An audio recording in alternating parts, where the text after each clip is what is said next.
this field test that we're conducting today is an example of the rapid prototyping work that we're doing with the National Oceans and Applications Research Center. Our governor commissioned NOARC to take advantage of the very rich and diverse set of environmental monitoring technologies that we've developed over the years here in Mississippi, and he wanted us to apply those as we begin to restore and replenish our natural coastal resources that have been damaged over the last several years by hurricanes and oil spills and other natural catastrophes. And so this work that we're demonstrating today is a proof of concept that shows how we'll use a set of technologies, autonomous technologies as the host platform, a new set of instrumentation, and a larger survey vessel for command and control, will allow us to test these technologies for baseline mapping of oyster reefs. Now that's important to us because of some of the restoration objectives that we have in this area. The governor commissioned an oyster council this past spring, and one of the outcomes of that oyster council was a goal of producing over 1 million sacks of oysters by 2025. Last year, the estimated production of on our natural reefs was around 25,000 sacks of oysters. So you see we have a long way to go. And so one of the recommendations coming out of the Oyster Council was to use new technologies in a very detailed way to provide baseline maps and baseline imagery over these oyster reefs so we can know where they are, what their configuration is at the moment, and how we can restore those with additional materials and with a very comprehensive management program, increase production of the oyster reefs. It's important that remember that NOARC is a nonprofit corporation, a development corporation, and its express purpose is to rapidly prototype advanced applications that we'll use in coastal restoration areas. But the very fact that it's a nonprofit says that we can bring multiple organizations, both public and private and academia, together to conduct these projects in a way that those organizations can't conduct by themselves. And so NOARC really represents an umbrella under which these rapidly prototyped applications will be produced and tested. And that's an example of something that we're doing today. Today, of course, we're focused on baseline mapping of oyster reefs, but our autonomous vessel, the Seaworker 6, the EdgeTech 6205 bathymetric instrument that we are testing today has much broader application for coastal mapping. The NOAA Office of Coast Survey is represented here today, and they're very interested in autonomous applications and the applications of this instrument. The Corps of Engineers is with us today witnessing this demonstration, and their coastal mapping program in shallow water is very interested in autonomous applications and employing this new instrument because until recently we weren't able to map the bottom at this level of detail. It wasn't cost effective, but this new instrument allows us to do so. The vehicle that you're looking at now is a Seaworker 6 unmanned surface vehicle. It has dual diesel generators, 13 kW generators. It'll go for about a month at 4 knots in an unmanned mode. It can operate over it's monitored over a telemetry link, a radio link from a mothership or even over satellite. We can operate the boat over satellite, and that way it can be operated from an office anywhere in Mississippi, or for that matter, anywhere in the world. What is it doing here today? So today the unmanned boat is being used to map some of the oyster reefs to help develop the technology and the science necessary to promote oyster development in the region. Your reaction to the potential that this new technology offers for the entire Mississippi Gulf Coast? The unmanned boat technology is fascinating, and we're really revolutionizing the whole maritime industry worldwide. It's a great opportunity. We've already developed about 75 unmanned boats which are being used around the world. We really lead the world in this technology. We're very interested in working in Mississippi to develop this technology more. I think it can revolutionize the entire maritime industry, and certainly be helpful along the coast of Mississippi to further map the area, to develop oil and gas potential of the area, and certainly for the maritime fishing industry. We're inside the survey control room of the motor vessel Blake survey vessel for David Evans and Associates, and you can see some of the instrumentation in the background and along the wall here.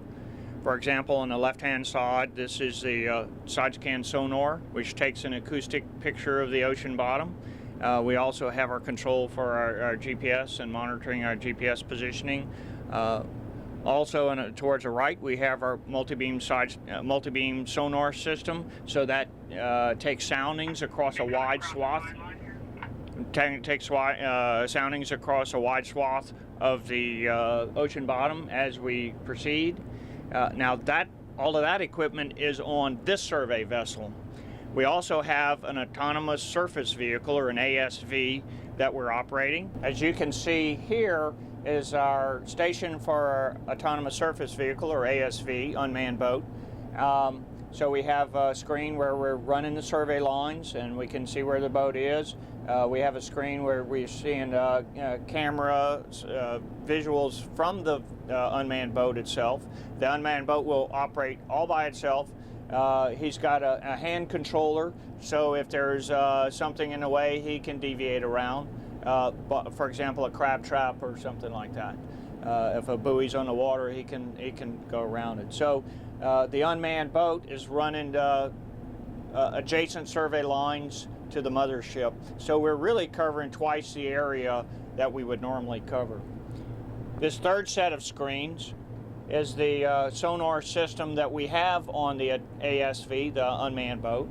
And that's a state-of-the-art EdgeTech sonar that gets very wide coverage, so you get very high productivity as you proceed. So it gets imagery of the bottom and it gets depths. And in this case, the real advantage is that you're going to be able to identify where the oyster reefs are and where they're not, and where you put your seed information out to get the oysters to grow and really help develop the oyster industry in Mississippi. What we've learned in today's test is that we can take advantage of the new unmanned vessel technology and sonar technology to dramatically improve our position with the development of the oyster reef business and oyster fishing business in Mississippi.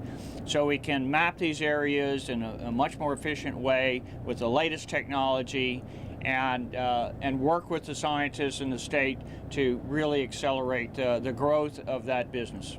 In addition to work in developing the oyster fishing business, the unmanned vessel technology is used in a variety of things, from different sonar type technology, marine mammal tracking, loop current monitoring, marine spill, oil spill technology, for example, putting out dispersant, pulling booms.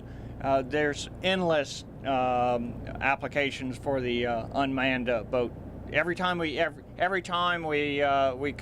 talk to somebody else will come out with a new application that we would have never thought of. It's like you invented the pickup truck and there's a bed on the pickup truck and that's the unmanned boat. Whatever you want to put in it and you can go to work.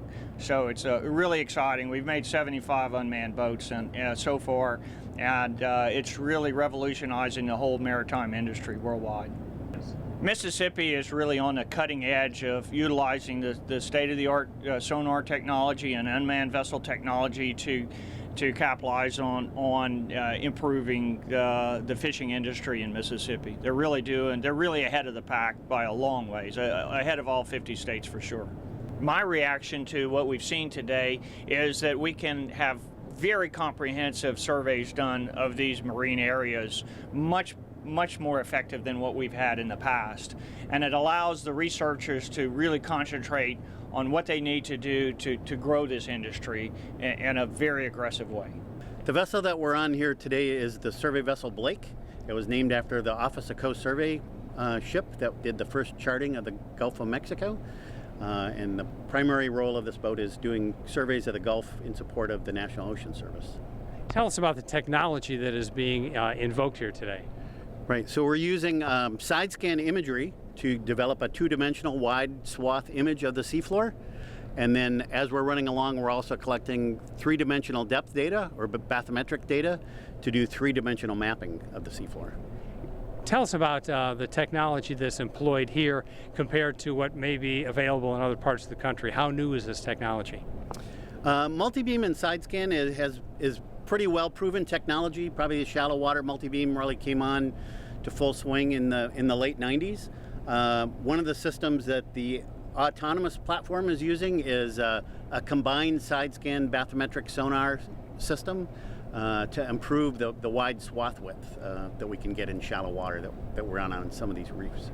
What potential does this offer for the entire Mississippi Gulf Coast?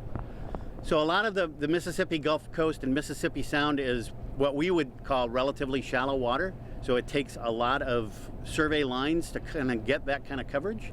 And with systems like the EdgeTech 6205 that's being run on the ASV, we'll be able to run a little bit wider swath width and get some higher resolution imagery from the system. Your reaction to everything that you've seen and heard here today?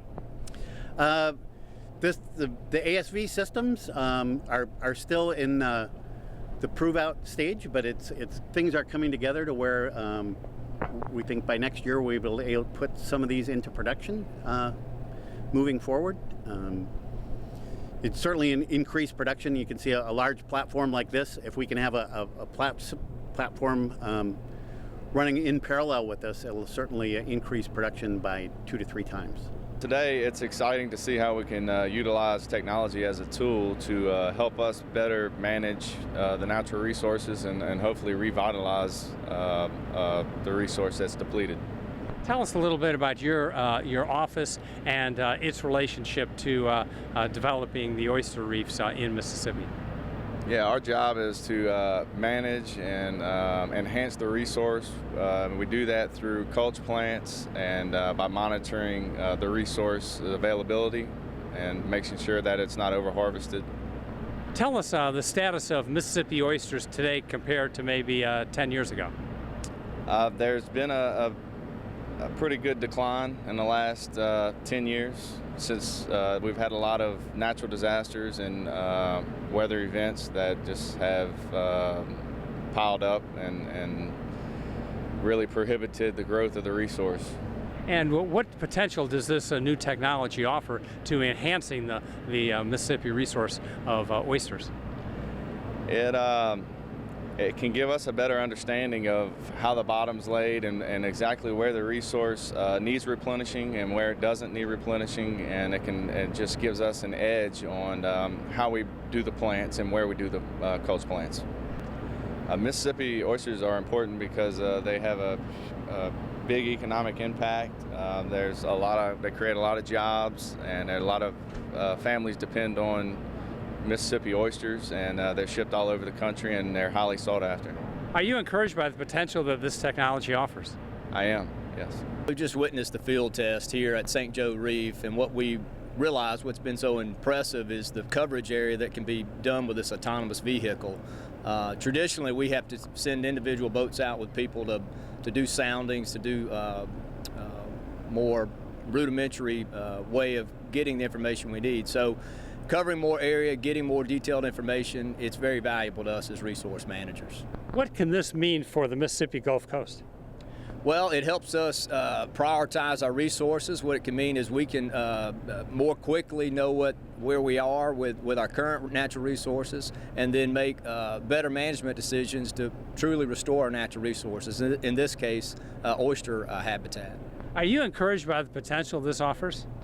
We're incredibly encouraged by it. Obviously, this level of technology and sophistication is not something that we have readily available as a state agency, but something that we can use for a whole host of reasons. So we're very excited about it.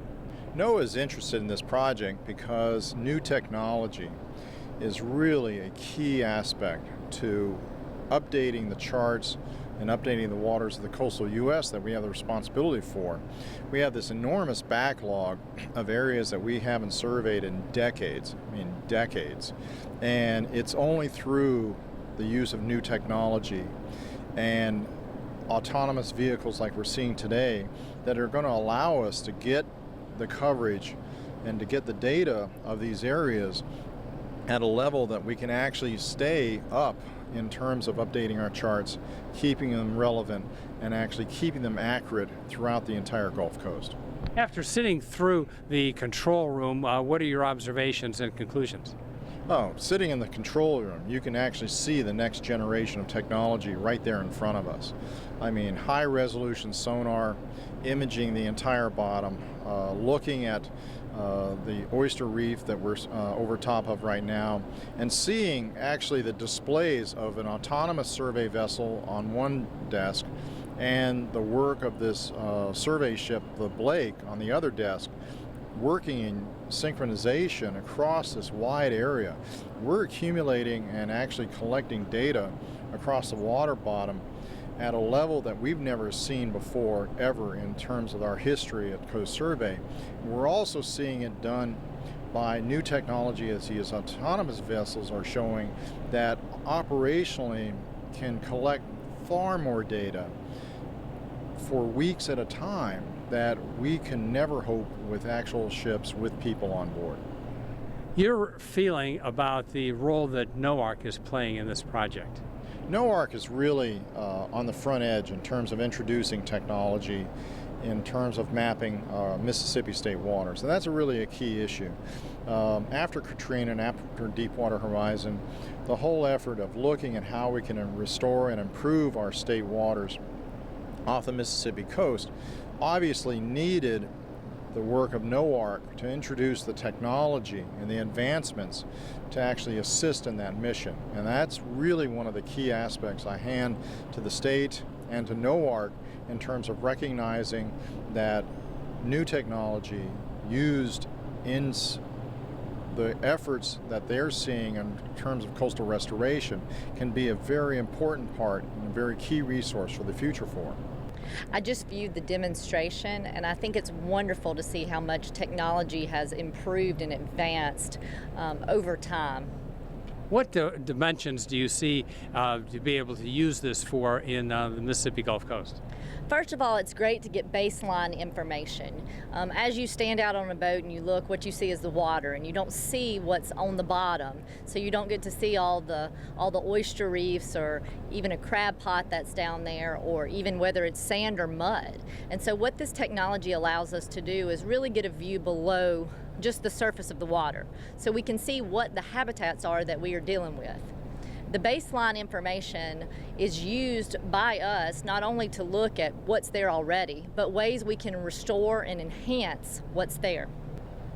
As a scientist, I've learned that this technology that we are viewing is going to be able to provide us with a wealth of information as we move forward in restoration in the state of Mississippi. What we'll be able to do is look at what's there, determine the resources that we have, and then look at ways to enhance those resources by whether it's putting out mulch material, whether it's protecting certain areas from harvest, or whether it's just making sure that people know that that resource is available.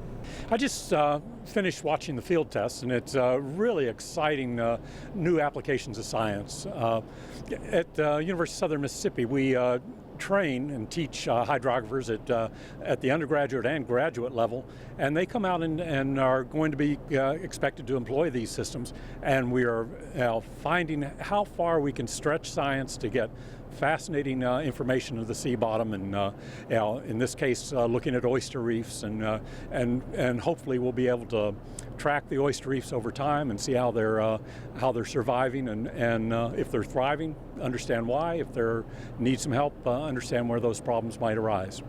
What other applications do you see for this along the Mississippi Gulf Coast? Well, of course, yeah, the fundamental reason of employing this sort of equipment is safety of navigation. And yeah, we've got new ports going in. The city of Gulfport is attracting new sorts of vessels. This sort of technology is made to ensure that the water depth is sufficient and you can navigate safely in. Are you optimistic from everything that you've seen and heard here today? Oh, this is exciting. We are really happy to be a part of this as a long-term study of the Mississippi Sound ecosystem and hopefully generate a lot of new technology on the Gulf Coast. It's a pretty amazing new technology that we're looking at. We're using really an old way of mapping the seabed, but on a new platform and a new very efficient way of doing things. So we're saving time, money, and really improving the way that we're collecting and improving our knowledge about the seabed. What have you learned from today's field test? That this is a successful and good way to collect data in this area. Mississippi Sound is a very unique region. It's incredibly shallow.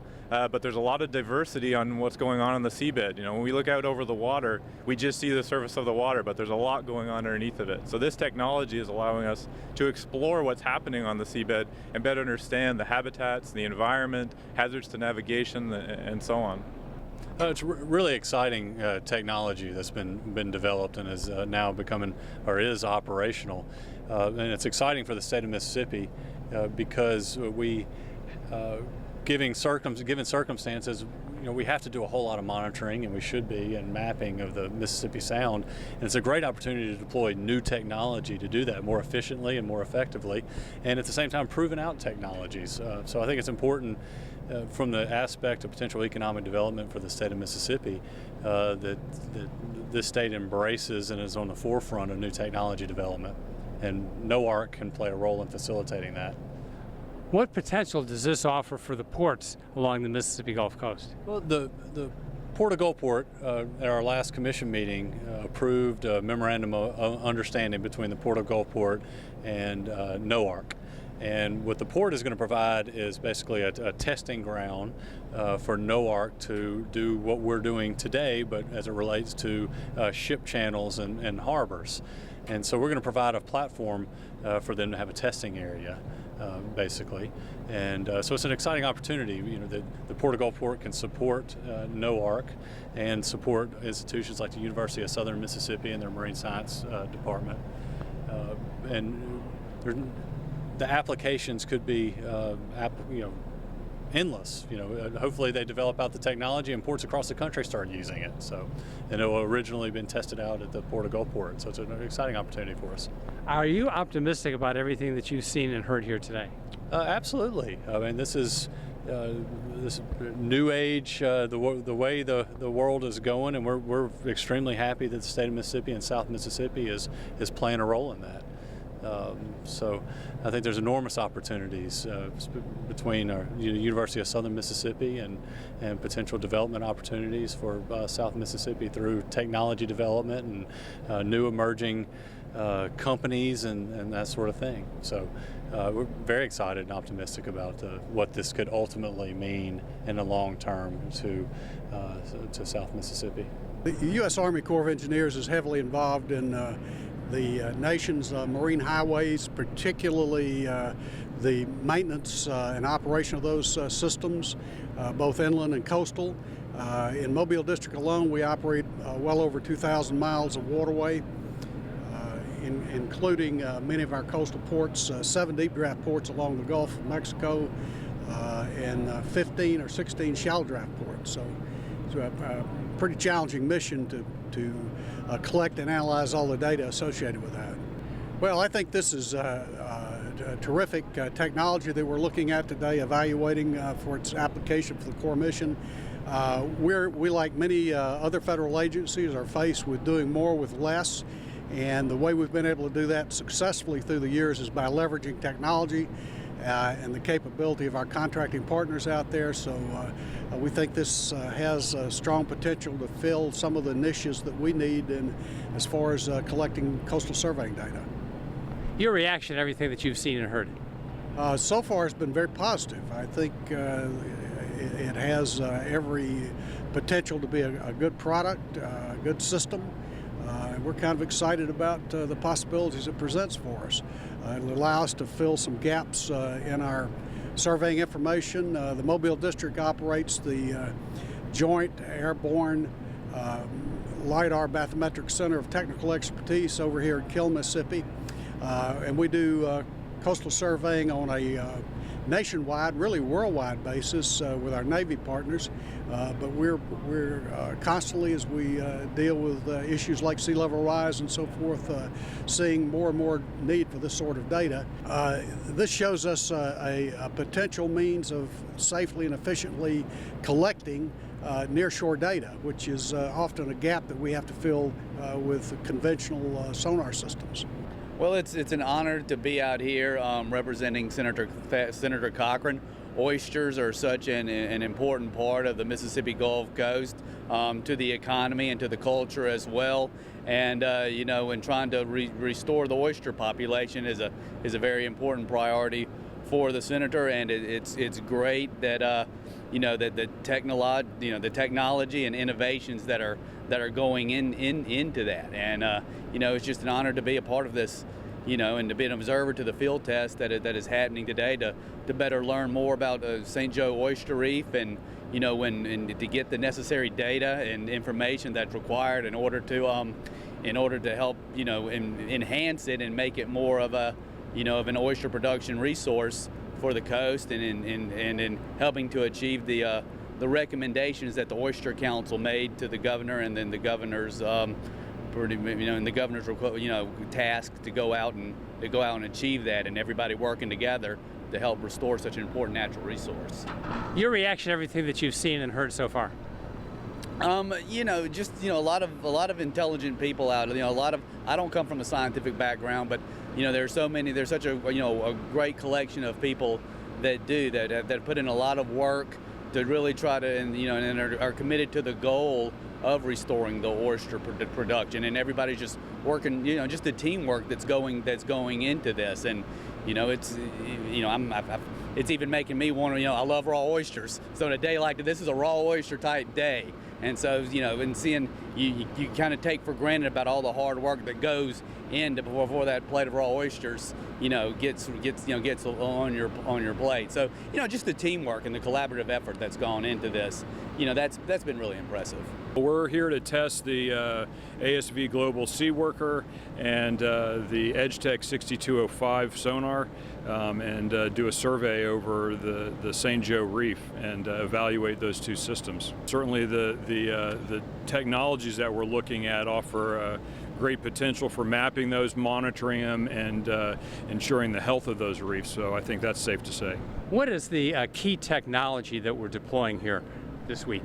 Well, we've got two technologies that I think are really interesting and that NOAA is very interested in, and that is the 6205, the EdgeTech 6205, which is a phase differencing bathymetric side scan sonar. So that allows both bathymetry and imagery to be acquired at the same time at a very high resolution, which is unique, and it offers the potential, at least, and we're going to be evaluating that, of getting a wider swath coverage in very shallow water, which is what we have here over the reef site. The other interesting technology that we have is the Sea Worker ASV, the autonomous surface vessel, and that has the ability to work autonomously, which means that hopefully we can you know, use our manpower more efficiently and more smartly and deploy, you know, the human where they provide the most benefit, and we let the machine do the work where that makes the most sense. And I think that's what this Sea Worker offers the potential of, and we're very excited to see how that goes today. So, your reaction to the whole operation? Oh, I think it's great, and I think it's exciting to see this technology come together here in Mississippi. So, thus far, it's very encouraging. It's nice to hear from a diverse community of potential users of this technology and how excited they are. And as soon as they see this initial proof of concept that we're doing today, this field test that we're conducting, as soon as they see it, they start imagining many other things that we can do for them, and so that's how the applications evolve, improve, and how we reach broader markets. If people have questions like more information, what should they do?